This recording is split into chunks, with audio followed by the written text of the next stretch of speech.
శోధించి తనను తాను నిరూపించుకోవడం కోసం అంచెలంచెలుగా ఎదుగుతూ ఉంటారు.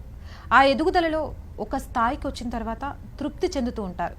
ఎందుకంటే మనిషి ఆశాజీవి అయిన ఆయన తన స్వార్థంగా తన జీవితం ఎదిగితే చాలు అనుకునే వ్యక్తులను ఎంతమందినో చూసాం.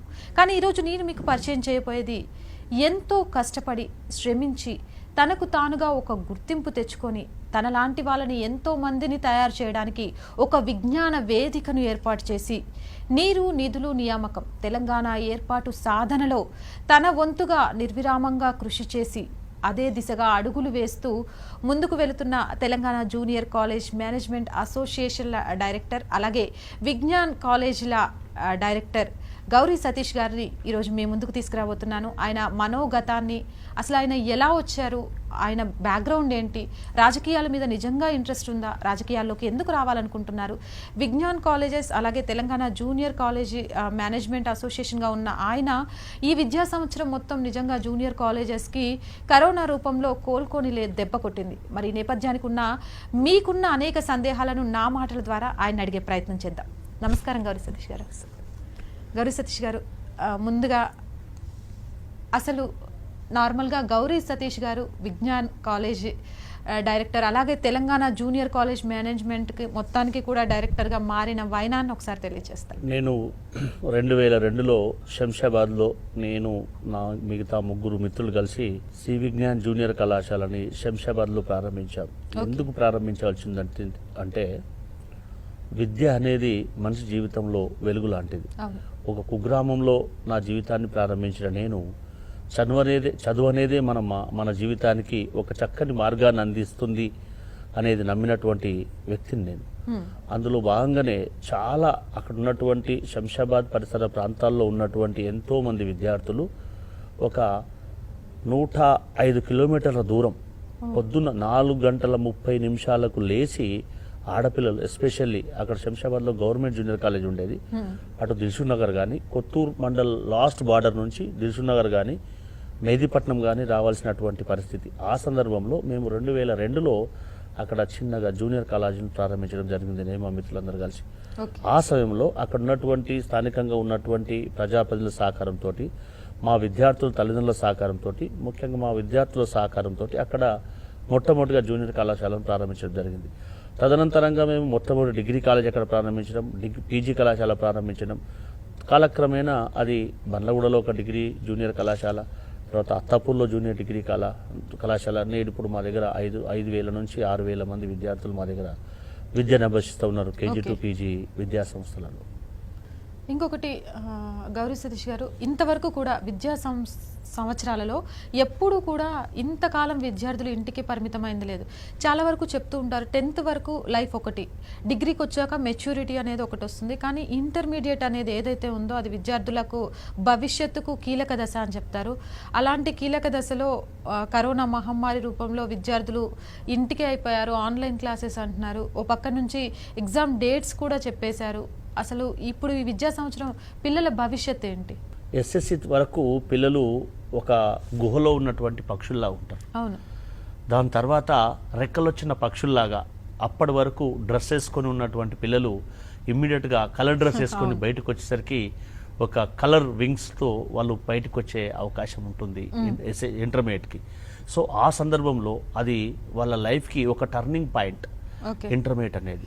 ఆ ఇంటర్మీడియట్ ఏజ్లో పిల్లలకి ఈ సంవత్సరం 2020-21 సంవత్సరం అనేది చాలా దురదృష్టకరమైనటువంటి సంవత్సరం. ఎందుకంటే ప్రపంచవ్యాప్తంగా అనుకోని కనిపించని మహమ్మారి మన ప్రపంచం మీద పడడం అనేది జరిగింది. అది చాలా దురదృష్టకరం. ఈ కనిపించని మహమ్మారి దాంతో ఇంటర్మీడియటే కాకుండా అన్ని విద్యా సంస్థలన్నిటిపైన అన్ని రంగాల కంటే విద్యారంగం మాత్రం చాలా నష్టపోయింది, కుదేలైపోయింది. దాంతోపాటుగా ఇక్కడ డిపెండ్ అయినటువంటి ఎవరైతే మా కుటుంబ సభ్యులుగా ఉన్నటువంటి బోధనేతర సిబ్బందో వాళ్ళు బయటకు వచ్చి వాళ్ళ బాధను చెప్పుకోలేని పరిస్థితి. ఎందుకనంటే ఎవరైనా దాతలు సాయం చేస్తుంటే వాళ్ళు వెళ్ళి తెచ్చుకోలేని పరిస్థితి. ప్రభుత్వాలను మేము ఇప్పటికైనా అప్పీల్ చేసి ఎందుకంటున్నామంటే మీరు సంబోధించారు కాబట్టి ప్రస్తావిస్తున్నాం. కేంద్ర రాష్ట్ర ప్రభుత్వాలు ఆన్ పార్ విత్ గవర్నమెంట్ మేము చేస్తున్నది ప్రభుత్వం చేయవలసినటువంటి పనిని ప్రభుత్వ గుర్తింపుతోటి ప్రభుత్వ అనుమతి పొందినటువంటి విద్యా సంస్థల ద్వారా మేము విద్యా వ్యాప్తి కోసం ప్రయత్నం చేస్తూ ఉన్నాం. సమాజంలో విద్యా వ్యాప్తి జరిగితే ప్రాంతం అభివృద్ధి చెందుతుంది, రాష్ట్రం అభివృద్ధి చెందుతుంది, దేశం అభివృద్ధి చెందుతుంది. దాంతో మానవ వనరులు అభివృద్ధి చెంది దేశానికి ఒక చక్కని మార్గదర్శకాన్ని సూచించడానికి అవకాశం ఏర్పడుతుంది. కానీ దురదృష్టం ఏంటంటే ఇక్కడ అటు కేంద్రం కానీ రాష్ట్రం కానీ దానిపైన డిపెండ్ అయినటువంటి అధ్యాపకులు కానీ యాజమాన్యాలు కానీ ఎక్కడ కూడా ఆదుకున్నటువంటి దాఖలాలు లేవు. అది చాలా దురదృష్టకరం. ఎందుకంటే అది సమాజానికి చాలా ప్రమాదకరం.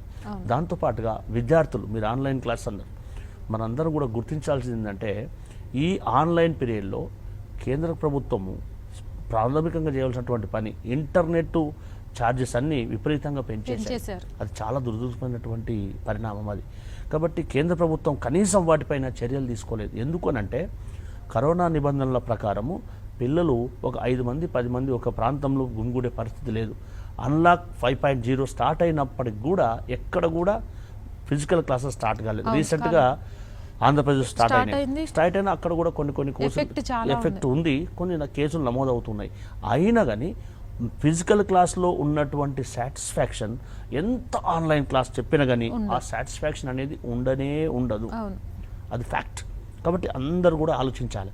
ఇప్పటికైనా కేంద్ర ప్రభుత్వం కానీ రాష్ట్ర ప్రభుత్వాలు కానీ ఆ వృత్తిపైన ఆధారపడ్డటువంటి ఎవరైతే ఉపాధ్యాయులు ఉన్నారో వాళ్ళను ఆదుకోవాల్సినటువంటి బాధ్యత, ఒక వ్యవస్థను కాపాడుకోవాల్సినటువంటి బాధ్యత కేంద్ర రాష్ట్ర ప్రభుత్వాలపైన ఉంది. ప్రభుత్వాలు దీన్ని సీరియస్గా ఆలోచన చేయాలి.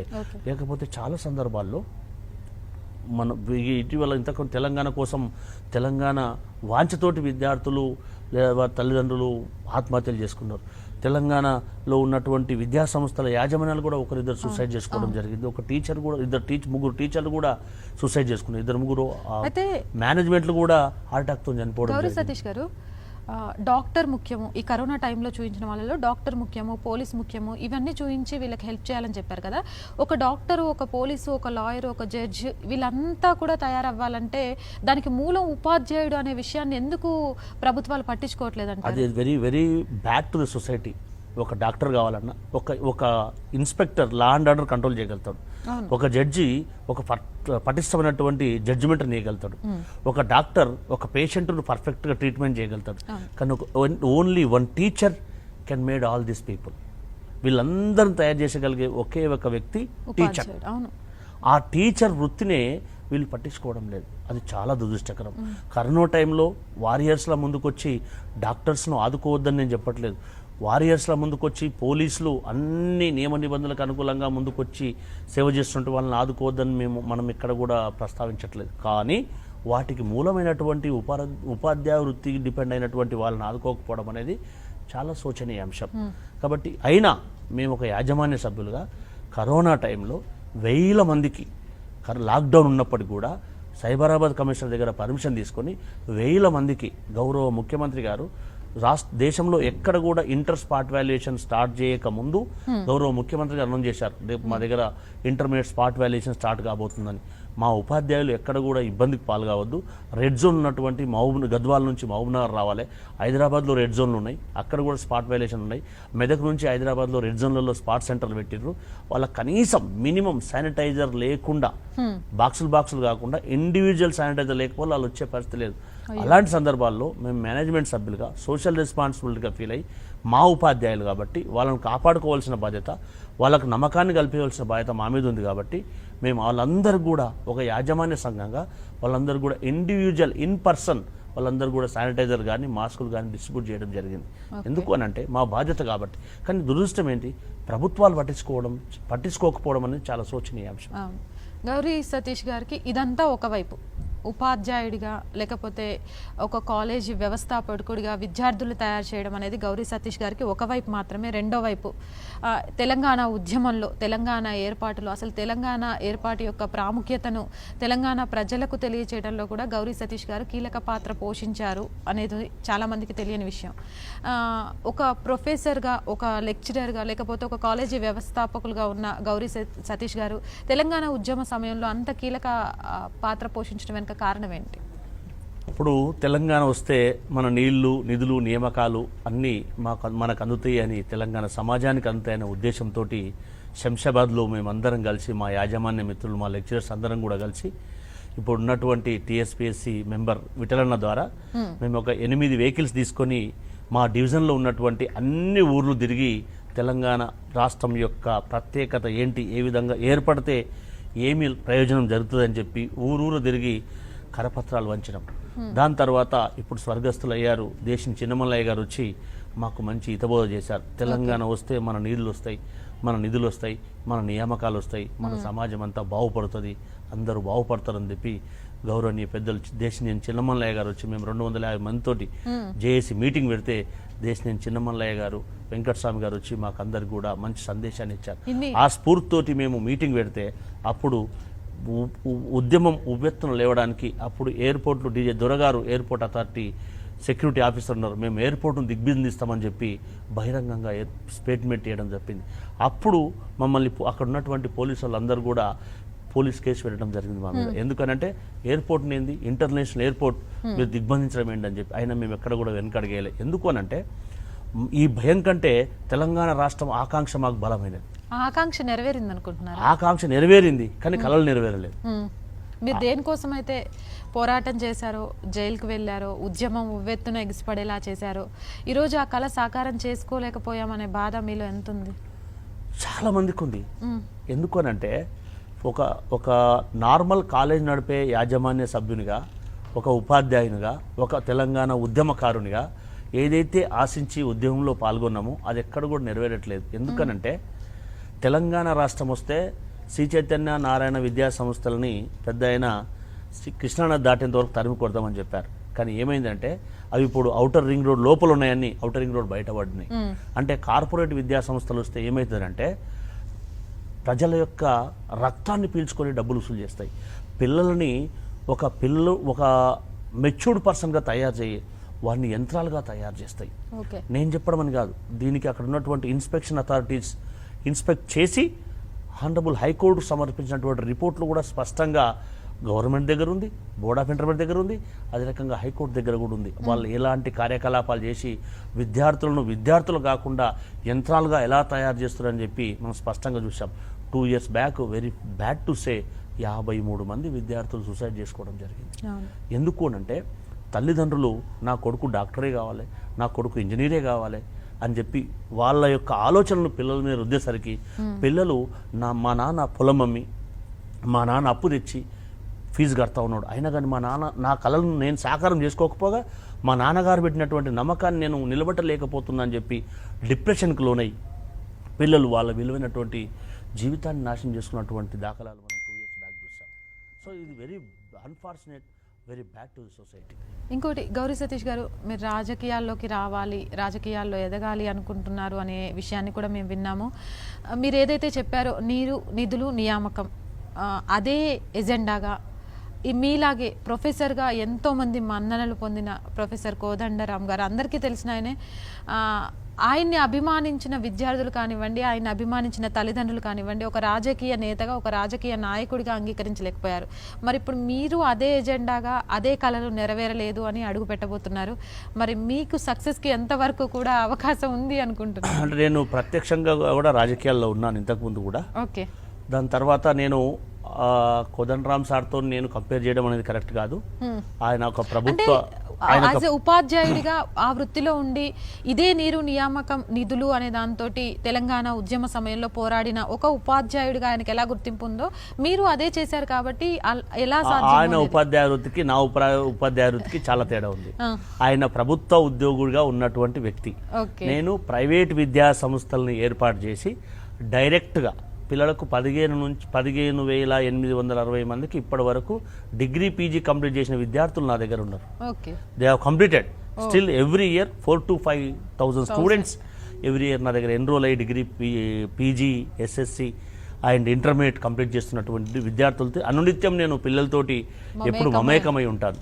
ఎప్పుడు కూడా యూనివర్సిటీ స్టడీస్కి, జూనియర్ కాలేజ్ స్టడీస్కి, డిగ్రీ కాలేజ్ స్టడీస్కి, పీజీ కాలేజ్ స్టడీస్కి చాలా వేరియేషన్ ఉంటుంది. ఎందుకు అనంటే నేను ఎంతోమంది విద్యార్థులు ఎవరైతే అనాథ పిల్లలు ఉంటారో, ఎవరైతే ఇందాక మీరు ఒక క్వశ్చన్ అడిగారు స్టార్టింగ్లో, ఎవరైతే చదువుకోవాలని ఆకాంక్ష ఉండి డబ్బు లేక, చదువు విలువ తెలిసి వాళ్ళు చదువుకోలేక వెనుకబడి ఉంటారో వాళ్ళని ఐడెంటిఫై చేస్తూ ఎంతోమంది 1000 మంది విద్యార్థులకు ఫ్రీ ఎడ్యుకేషన్ ఇచ్చాను నేను ఫ్రమ్ పాస్ట్ 22 years నుంచి. చాలామందికి ఇచ్చాను. చాలామంది కొంతమంది ఎంఆర్ఓలు అయ్యారు, కొంతమంది ఎల్ఐసి డెవలప్మెంట్ ఆఫీసర్లు అయ్యారు, కొంతమంది ఎస్ఐలు అయ్యారు, కొంతమంది కానిస్టేబుల్, వివిధ స్థాయిలో చాలామంది సెటిల్ అయ్యారు. అంటే నేను ఏదో చేసినని చెప్పడం కాదు, ఎందుకనంటే డైరెక్ట్గా వాళ్ళ లబ్ధి చేకూరిస్తే ఎక్కడో అక్కడ వాళ్ళు సెటిల్ అయితే అంతకంటే సాటిస్ఫాక్షన్ ఏముంటుంది? ఉపాధ్యాయుడి సంతోషమే సాటిస్ఫాక్షన్. ఇప్పుడు నా పిల్లలు సంతోషపడే కంటే ఎక్కువ నేను చదువు చెప్పిన పిల్లలు బాగుపడితే I will feel very happy. వాళ్ళు ఎంత పెద్దోడైనా ఏం రా అని పిలుస్తాం. అది టీచర్కు ఉన్నటువంటి గొప్ప సంతోషాన్ని ఇచ్చే విషయం. కాబట్టి ఎప్పుడు కూడా నేను డైరెక్ట్గా అటాచ్ అయినటువంటి వాడిని, దాంతోపాటు ఉద్యమంలో ఎన్నో సమస్యలు ఉన్నటువంటి వాడిని, ఇంకోటి విద్యారంగ సమస్యల్లో గల 18 సంవత్సరాల నుంచి అనునిత్యం డిగ్రీ కళాశాల సమస్యలు కానీ, జూనియర్ కళాశాలల సమస్యలు కానీ అనునిత్యం మమేకమై మా యాజమాన్య సభ్యులతోటి, మా లెక్చరర్లతోటి, అందరితోటి నేను మమేకమైతూ నా ప్రయాణాన్ని కొనసాగిస్తున్నా. కానీ ఏదో టీచర్గా ఉండి ఆల్ ఆఫ్ సడన్గా నిన్ను ఇప్పుడు వచ్చి కాంటాక్ట్ చేస్తున్నాని ఉద్దేశం కాదు. I'm in this field from past 18 years. Okay. ఇంకోటి గౌరీ సతీష్ గారు, అంటే రాజకీయాలకి విద్యార్హత, కనీస విద్యార్హత అనేది లేకపోబట్టే ఈరోజు చదువు విలువ కానీ, లేకపోతే విద్యార్థుల భవితవ్యం గురించి కానివ్వండి, లేదా ఉపాధ్యాయులు పడుతున్న కష్టాల గురించి కానివ్వండి, ఏదైతే నియామకాలు ఉద్యోగాల విషయంలో వాళ్ళు పడుతున్న స్ట్రగుల్ విషయం కానీ తెలియట్లేదు. రాజకీయ నాయకులకు కూడా కనీస విద్యార్హత అనేది పెడితే బాగుంటుంది అనే వాదన కూడా చాలామంది తీసుకొచ్చారు. ఈ వాదన మీద మీరు ఏకీభవిస్తారు? ఏదైతే రాజకీయాల్లో ఖచ్చితంగా క్వాలిఫికేషన్ అనేది చాలా అవసరం. ఎందుకనంటే చట్టాలు చేసేది ఒకరైతే వాటిని ఇంప్లిమెంట్ చేసేవాళ్ళు వెల్ ఎడ్యుకేటెడ్, చట్టాలు చేసేవాళ్ళు మాత్రం అందరిని అనడం మన ఉద్దేశం కాదు. కొందరు ఆ చట్టం పట్ల అవగాహన లేని వాళ్ళు కూడా చట్టాలు చేస్తూ ఉన్నారు. కాబట్టి ఆలోచించవలసింది ఏంటంటే చట్టాలు చేసే వాళ్ళు ఎవరైతే ఉన్నారో మినిమం క్వాలిఫికేషన్ అన్న పెట్టాలి. ఎందుకు అనంటే సొసైటీ శ్రేయస్ కోసం, సమాజ హితం కోసం ఏదైతే శాసనాలు చేస్తూ ఉన్నారో వాళ్ళకు కూడా శాసనాల పట్ల అవగాహన, వాటిని అనలైజ్ చేసుకోవాల్సినటువంటి అవసరం ఎంతైనా ఉంది. వారికి కావాల్సినటువంటి విద్యార్హత ఎంతో కొంత నిర్దేశిస్తేనే మంచిది. ఎందుకంటే రేపు రాబోయే సమాజానికి మనం ఇచ్చే సందేశం ఏందనేది కూడా మనం ఆలోచించుకోవాలి. అలాంటప్పుడే మనం మంచి సమాజాన్ని, ఒక విద్యాభివృద్ధి కోసం ఎప్పుడు మనం అందరికీ బాగా తెలుసు. ఇప్పుడు కేరళలో 100% లిటరసీ పర్సెంటేజ్ ఉందంటే కారణం ఏంది? అక్కడ ఉన్నటువంటి వాళ్ళందరూ కూడా దేశంలో ఇతర రాష్ట్రాల్లో కూడా సెటిల్ అయినా, ప్రపంచంలో ఎక్కడైనా ఉండగలుగుతారు. అంటే స్వామి వివేకానంద గారు చెప్పినట్టుగా education is light of the life. కాబట్టి జీవితానికి చదువు అనేది వెలుగు లాంటిది. ఆ వెలుగుంటే మనం ఇక్కడే కాదు, ఒక కుగ్రామంలో పుట్టిన నేను హైదరాబాద్లో వచ్చి బతుకుతున్నాను. కాబట్టి అట్లా ఎవరైనా కానీ చదువు అనేది మనిషికి వెలుగు లాంటిది. కాబట్టి అది పటిష్టంగా అమలు పరచాలంటే చట్టాలు చేసేవాళ్ళు, అది ఏదైతే మన చట్టాల్లో చేసే వాళ్ళకి అవగాహన ఉంటే ఇంకా పటిష్టంగా అమలు కావడానికి అవకాశం ఉంటుంది. ఓకే. గౌరీ సతీష్ గారు, ఫ్యూచర్లో రాజకీయాల్లోకి రావాలి, అడుగు పెట్టాలి అనుకుంటున్నారు కాబట్టి అలా పోటీ చేయాల్సి వస్తే స్వతంత్ర అభ్యర్థిగా పోటీ చేస్తారా, లేదా ఏ పార్టీ తరపు నుంచి పోటీ చేస్తారు? నేను ఇప్పటికైతే స్వతంత్ర అభ్యర్థిని అనుకుంటాను. ఇప్పటివరకు నేను రంగారెడ్డి, మహబూబ్నగర్, హైదరాబాద్ గ్రాడ్యుయేట్ కాన్ఫరెన్స్లో 85,000 పైచిలకు ఓటర్స్గా గ్రాడ్యుయేట్స్ ఓటర్స్ అందరిని కూడా ఎన్రోల్ చేశాను. ఇంకా December 1 నుంచి December 31 వరకు 150,000 నుంచి 2 లక్షల వరకు చేయాలనేది నా టార్గెట్. దానికోసం ప్రణాళికలు రూపొందించుకున్నా, దాని ప్రకారం ముందుకెళ్తా ఉన్నా. తప్పకుండా అవకాశాన్ని బట్టి మా యొక్క శ్రేయోభిలాషులు, మా మిత్రుల యొక్క సూచన మేరకు అవసరాన్ని బట్టి నిర్ణయం తీసుకుంటాం. ఇప్పుడు జరుగుతున్న విద్యా సంవత్సరం, జూనియర్ కాలేజీలకు సంబంధించి విద్యా సంవత్సరం విషయంలో ప్రభుత్వాలు ఎలాంటి నిర్ణయాలు తీసుకుంటే బాగుంటుంది అనుకుంటున్నారు? ఎందుకనంటే ఈ 2020-21 సంవత్సరం చాలా ప్రశ్నార్థకంగా తయారైంది. ఇప్పటికైనా ప్రభుత్వాలు వీటిని పట్టించుకొని ఖచ్చితంగా ఫీల్డ్ రిపోర్ట్స్ తెప్పించుకోవాలి. ఏదైతే ఆన్లైన్ క్లాసులు అని చెప్పి సెంట్రల్ గవర్నమెంట్ కానీ స్టేట్ గవర్నమెంట్ కానీ ఆలోచన చేసి వదిలేస్తూ ఉన్నాయో అది ప్రాక్టికల్గా గ్రౌండ్లో జరగట్లేదు. ఎందుకు అనంటే ఫస్ట్ క్లాస్ విన్నటువంటి పిల్లోడు లాస్ట్ క్లాస్ వినట్లేదు. ఎందుకు వినట్లేదంటే ఫస్ట్ క్లాస్కు ఉన్నటువంటి డేటాబేస్ లాస్ట్ క్లాస్ వరకు ఉండట్లేదు పిల్లల దగ్గర. ఇంకోటి ఏంటంటే కొన్ని ప్రాంతాలలో కనెక్షన్ కూడా సరిగ్గా మీన్స్ అక్కడ సిగ్నల్ కూడా కరెక్ట్ లేని పరిస్థితి. ఒక ఇళ్లలో 4 పిల్లలు ఉంటే ఆ పేరెంట్ 4 పిల్లలకు స్మార్ట్ ఫోన్లు కొనిచ్చే పరిస్థితిలో కూడా లేదు. ఇప్పుడు T-SAT and Yadagiri DD channel అంటున్నారు. అవి అందరిలో ఉన్నాయా? అవి ఇన్ టైంలో వచ్చినప్పుడు వాళ్ళు ఇంట్లో ఉంటారా అనేది ఒక ప్రశ్న. పవర్ ఉంటుందా? ఉండట్లేదు. అది ప్రత్యక్షంగా చూస్తున్నాం. ఇదో ప్రశ్న అయితే. రెండో ప్రశ్న ఏంటంటే ఈ ఇంటర్నెట్ ద్వారా చాలా సందర్భాల్లో పేరెంట్స్ కనుక లైజనింగ్ చేయకపోతే పిల్లలు పెడదారిన అవకాశాలు ఎక్కువ పోయే అవకాశం ఉంటుంది. కాబట్టి ఇవన్నీ కూడా మనం ఆలోచన చేయాలి. సరే, ప్రతి పాజిటివ్లో నెగిటివ్ ఉంటుంది, నెగిటివ్ వెనుక పాజిటివ్ ఉంటుంది. కానీ ఒక పేరెంట్గా ఒక ప్రభుత్వం కూడా ఆలోచించవలసినటువంటి బాధ్యత ప్రభుత్వాలపైన ఉంటుంది. కాబట్టి ఈ ఆన్లైన్ క్లాసెస్ ద్వారా ఎప్పుడు కూడా మనం ఎక్స్పెక్ట్ చేసినటువంటి రిజల్ట్ రావు.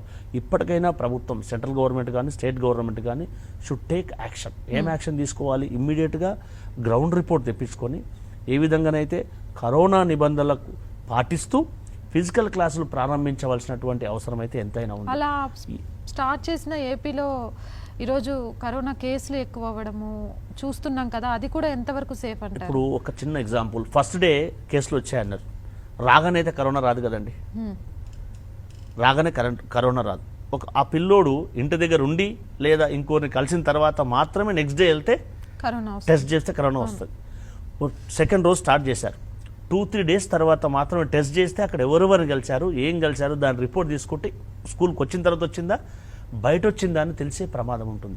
వచ్చిన ఫస్ట్ డే మాత్రం టీచర్కి రాదు, ప్రిన్సిపల్కి రాదు, స్టూడెంట్కి రాదు. కాబట్టి ఇవన్నీ కూడా నేనేం చెప్తున్నాను అందుకే అంటే స్టేట్ గవర్నమెంట్ కానీ సెంట్రల్ గవర్నమెంట్ కానీ ఇవన్నీ స్టడీ చేసి ఏ విధంగా సేఫ్టీ మెజర్ తీసుకుంటే బాగుంటుంది అనేది ఆలోచన చేయాలి. ఫస్ట్ 1 or 2 డేస్లో 3 డేస్లో రావడం అనేది స్కూల్కు రాగానే వచ్చింది అనేది అది కరెక్ట్ కాదు. అంటే స్కూల్కి, కాలేజ్కి కానీ స్కూల్కి రాగానే వచ్చింది అనేది కరెక్ట్ కాదు. కానీ అది గుర్తించడంలో కొంత తేడా వచ్చినా స్కూల్లో ఉన్న మిగతా విద్యార్థులకు కానీ ఉపాధ్యాయులకు కానీ సోకే అవకాశం ఉంది కదా. మరి ఇలాంటి సిచ్యువేషన్స్లో పిల్లలకు ఇప్పుడు మేము డిగ్రీ ఎగ్జామ్స్, సెమిస్టర్ ఎగ్జామ్స్ నిర్వహిస్తున్నాం. 3 సెషన్ల ఎగ్జామ్స్ నిర్వహిస్తున్నాం. First morning session, afternoon session, evening session. ఎక్కడ కూడా అలాంటి సిమ్టమ్స్ లేవు. ఎందుకనంటే స్ట్రెంత్ను బట్టి వాళ్ళ ఫిజికల్ డిస్టెన్స్ మెయింటైన్ చేస్తూ సీటింగ్ అరేంజ్మెంట్ చేసుకుంటే కొంత మేరకు మనము పిల్లలకు ఇంకోటి ఏంటంటే 0 అకాడమిక్ ఇయర్ కొన్ని రాష్ట్రాలు చేశాయి. దాంతో ప్రమాదం ఏమవుతుందంటే ఆలోచన చేయాలి అన్ని కూడా. లేకపోతే కాన్స్టిట్యూషనల్గానే అమెండ్మెంట్ తీసుకురావాలి. కొన్ని ఉద్యోగ అర్హతలకు కొన్ని ఏజ్ లిమిట్ పెట్టారు. మనం 0 అకాడమిక్ ఇయర్ కనుక చేస్తే మనం చాలా సందర్భాలు చూసాం, ఒక్క రోజుతోటి ఒక ఉద్యోగానికి క్వాలిఫై కాని వాళ్ళు ఉంటారు. అలాంటిది 1 సంవత్సరమే కోల్పోతే ఆ నష్టాన్ని ఎవరు చూస్తారండి? ఇప్పుడు ఏపీలో ఈ నిబంధనలు పాటిస్తూ విద్యా సంవత్సరం ఓపెన్ చేశాము అని చెప్పారు, దాన్ని మీరు స్వాగతిస్తున్నారా? 100% స్వాగతించవలసినటువంటి సిచ్యువేషన్. ఎందుకనంటే ఇప్పుడున్నటువంటి పరిస్థితుల్లో ఇప్పుడు ప్రారంభిస్తే 1 వీక్ 10 డేస్లో మిగతా శానిటైజేషన్లు కానీ మిగతా వర్క్స్ అన్ని కూడా ప్రారంభించుకోవడానికి కళాశాలల యాజమాన్యాలకు కానీ పాఠశాలల యాజమాన్యాలకు కానీ అవకాశం ఉంటుంది. దాని తర్వాత ఎప్పుడైతే ఈ వింటర్ సీజన్ పోయిన తర్వాత కొంచెం పిల్లలకు కూడా ఫ్రీగా అయ్యి ఈ కొంచెం వైరస్ కూడా స్ప్రెడింగ్ కొంచెం తగ్గే అవకాశం ఉంటుంది. కాబట్టి అట్లీస్ట్ ఇంటర్మీడియట్ వాళ్ళు షెడ్యూల్ ఇచ్చారు ఏప్రిల్లో ఎగ్జామ్స్ అని. అలాగే స్కూల్ వాళ్ళు కనుక షెడ్యూల్ ఇచ్చారనుకోండి, యూనివర్సిటీ కూడా షెడ్యూల్ ఇచ్చాయనుకోండి, దాని ప్రకారంగా పిల్లలు నష్టపోయే ప్రమాదం ఉండకుండా ఎస్ మాకు ఈ టైంలో ఎగ్జామ్స్ ఉంటాయి అని పిల్లల్లో కూడా సీరియస్నెస్ డెవలప్ అయ్యే అవకాశం ఉంటుంది.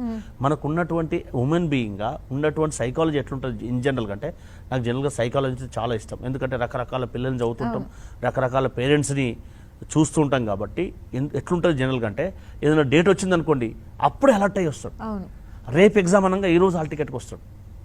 కాబట్టి పిల్లల సైకాలజీ ఎట్లుంటుందంటే ఏదన్నా నోటిఫికేషన్ కనుక ఈ షెడ్యూల్లో మీకు ఎగ్జామ్స్ ఉంటాయి అనేది బిఫోర్ కనుక అకాడమిక్ క్యాలెండర్ అనౌన్స్ చేయగలిగితే పిల్లల్లో కానీ పిల్లల తల్లిదండ్రులు కానీ ఓ క్లారిటీ ఉండే అవకాశం ఉంటుంది. ఇప్పటికి కూడా చాలామంది విద్యార్థుల తల్లిదండ్రులు డైలమాలు ఉన్నారు.